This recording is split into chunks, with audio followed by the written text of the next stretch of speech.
அம்மாக்கு அப்புறம் தான் நீ ஏன் ஒரே வார்த்தை சொல்லிட்டு முடிச்சிட்டாங்க சார். இப்ப இந்த எப்பொழுதே சார் அம்மாக்கு அப்புறம் தான் அவங்க என்னன்னாலும் அம்மாக்கு அப்புறம் தான். நீ ஏன் உங்க அம்மா சொன்னா மட்டும் கேக்குற, நான் சொன்னா கேட்க மாட்டேன் அப்படிம்பாங்க. எங்க அம்மா சொன்னா கரெக்டா இருக்கும், நீ சொன்னா எதுவுமே கரெக்டா இருக்காது அப்படின்னு நான் சொல்லுவேன். ஓட்டுறேன் சார், ஆட்டோ டிரைவர். வண்டி எஃப்சி பாக்கணும், 60,000 ரூபாய் லோன் வருது.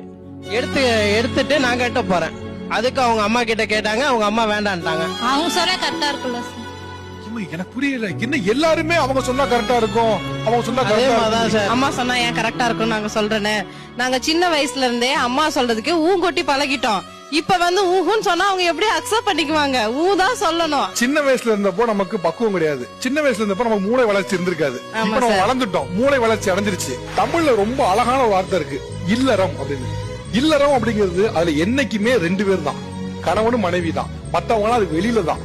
நீங்க என்ன பண்றீங்கன்னா இல்லறதுக்குள்ள உங்களோட அம்மா இருந்தாலும் சேர்த்துக்கிறீங்க, உங்களோட அப்பா இருந்தாலும் சேர்த்துக்கிறீங்க. அது உங்களோட அம்மா இல்ல, இவங்களோட அம்மா உள்ள வந்தாலும் தப்புதான். இல்லறத்துல என்னைக்குமே 2 பேர் தான். நீங்க அந்த இல்லறதுக்குள்ள ஏன் உங்களை பேரை குழப்பிக்கிறீங்க? ஆனா நீங்க எல்லாத்துக்கும் ஒரு தெளிவா இருக்கிறீங்க, உங்க அம்மா வந்தா தப்பு கிடையாது, அதுவே அவங்க அம்மா வந்தா தப்பு.